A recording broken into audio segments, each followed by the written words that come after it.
बांग्लादेश में पिछले महीने से चल रहे आरक्षण को लेकर विरोध के चलते देश में उथल पुथल मची हुई है, जिसके बाद देश में तख्तापलट हो गया और पिछले 15 साल से प्रधानमंत्री की गद्दी पर काबिज शेख हसीना को देश छोड़कर जाना पड़ा।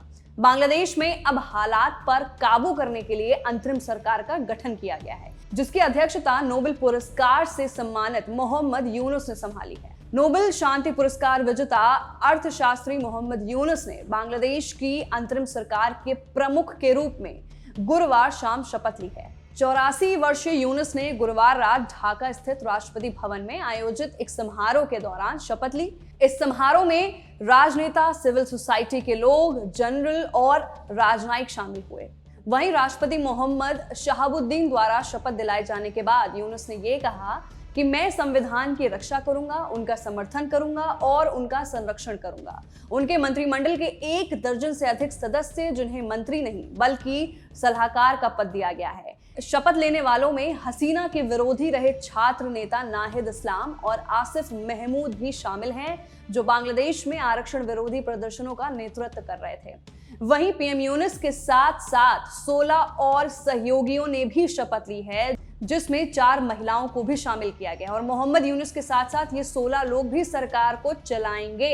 इस कैबिनेट के साथ बांग्लादेश में इतिहास रचने जा रहा है। पहली बार कैबिनेट में 2 26 साल के युवा शामिल होंगे। नाहिद इस्लाम और आसिफ महमूद वो 2 युवा हैं जिन्होंने इस आंदोलन को देश में न सिर्फ शुरू किया बल्कि इस हद तक इसको गति दी कि पीएम शेख हसीना को देश छोड़ना पड़ा। अब बात करेंगे कि मोहम्मद यूनुस की इस कैबिनेट में कौन कौन से लोग शामिल हुए हैं। वो 16 लोगों के बारे में बात करें। पहले नाहिद इस्लाम छात्र कार्यकर्ता और बांग्लादेश में गूंजे आरक्षण विरोधी आंदोलन के मुख्य कार्यकारी, जिनके लगातार आंदोलन के चलते पूर्व प्रधानमंत्री शेख हसीना को देश छोड़कर जाना पड़ा। नाहिद इस्लाम ढाका यूनिवर्सिटी में सोशियोलॉजी से ग्रेजुएशन कर रहे हैं। दूसरे आसिफ महमूद डीयू के छात्र हैं और आरक्षण विरोधी आंदोलन में इन्होंने मुख्य रोल निभाया। आसिफ ढाका यूनिवर्सिटी के भाषा विज्ञान विभाग में मास्टर के छात्र हैं। आसिफ महमूद ने भी बांग्लादेश में उठे इस आंदोलन में अहम भूमिका निभाई और अब वो देश की कैबिनेट में शामिल होने वाले दूसरे सबसे यंग नेता होंगे। तीसरे रिजवाना हसन। मोहम्मद यूनुस की अंतरिम सरकार में बनी कैबिनेट में सबसे पहला नाम रिजवाना हसन का है। रिजवाना हसन सुप्रीम कोर्ट की वकील और बांग्लादेश पर्यावरण वकील एसोसिएशन की एग्जीक्यूटिव हैं। रिजवाना देश में पर्यावरण का मुद्दा उठाती रही हैं। उन्होंने पर्यावरण के लिए अपने सराहनीय काम के लिए रेमन मैग्सेसे पुरस्कार से भी सम्मानित किया गया है। चौथी Farida Akhtar.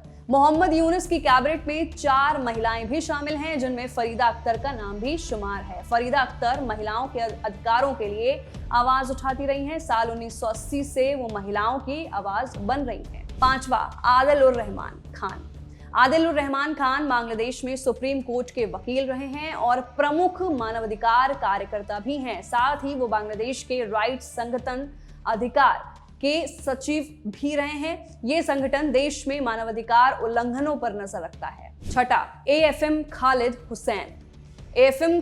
Hussain international Islamic university Chittagong में कुरान और इस्लामी स्टडीज के प्रोफेसर हैं। वो हिफाजत इस्लाम बांग्लादेश के नायब अमीर और इस्लामी आंदोलन बांग्लादेश के सलाहकार हैं। 7वां नूरजहां बेगम। कैबिनेट में शामिल 4 महिलाओं की लिस्ट में नूरजहां बेगम का नाम भी शामिल है। नूरजहां बेगम साल 1976 में चटगांव जिले के जोबरा गांव में ग्रामीण बैंक की स्थापना के दौरान मोहम्मद यूनुस के शुरुआती सहयोगियों में से एक हैं।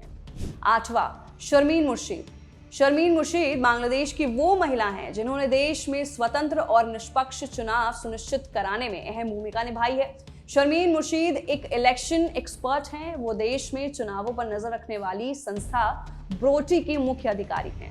वो लंबे समय से देश में स्वतंत्र और निष्पक्ष चुनाव के साथ साथ लोकतंत्र और लोकतांत्रिक संस्थानों को मजबूत करने की वकालत करती रही हैं। 9वां फारूक आजम ने देश के स्वतंत्रता संग्राम में अहम भूमिका निभाई है। साथ ही उन्हें उनकी वीरता के लिए वीर प्रतीक से भी सम्मानित किया गया था। वो एक नौसैनिक कमांडो थे। 10वां सालेहुद्दीन अहमद बांग्लादेश बैंक के पूर्व गवर्नर हैं और वर्तमान में BRAC बिजनेस स्कूल में प्रोफेसर हैं। 11वां प्रोफेसर आसिफ नजरुल ढाका यूनिवर्सिटी के लॉ के प्रोफेसर हैं। साथ ही वो मानवाधिकार एक्टिविस्ट हैं। उन्होंने कई बुक लिखी और प्रमुख पत्रकारिताओं पर पुस्तकों में संवैधानिक और अंतर्राष्ट्रीय कानूनी मुद्दों पर रिसर्च पेपर लिखे। 12वां हसन आरिफ पूर्व अटॉर्नी जनरल और बांग्लादेश के सुप्रीम कोर्ट के वरिष्ठ वकील रहे हैं। अक्टूबर 2001 से अप्रैल 2005 तक उन्होंने अटॉर्नी जनरल के रूप में काम किया। जनवरी 2008 से जनवरी 2009 तक उन्होंने सरकार के कानूनी सलाहकार की भी जिम्मेदारी निभाई। 13वां brigadier general M Sakhawat Hussain Bangladesh के पूर्व चुनाव आयुक्त 2007 से 12 रहे हैं। साथ ही वो बांग्लादेश सेना के सेवा नेतृत्व ब्रिगेडियर जनरल भी हैं। 14वां सुप्रदीप चकमा चटगांव हिल ट्रैक्टर्स डेवलपमेंट बोर्ड के अध्यक्ष रहे हैं। सुप्रदीप चकमा एक पूर्व राजदूत और चटगांव हिल ट्रैक्टर्स डेवलपमेंट बोर्ड के वर्तमान अध्यक्ष हैं। उन्होंने पहले वियतनाम और मेक्सिको में बांग्लादेश के राजदूत के रूप में काम किया है। 15वां प्रोफेसर विधान रंजन रॉय मनोविज्ञान विशेषज्ञ, राष्ट्रीय मानसिक स्वास्थ्य संस्थान और अस्पताल के मानसिक हेल्थ के डायरेक्टर रहे हैं।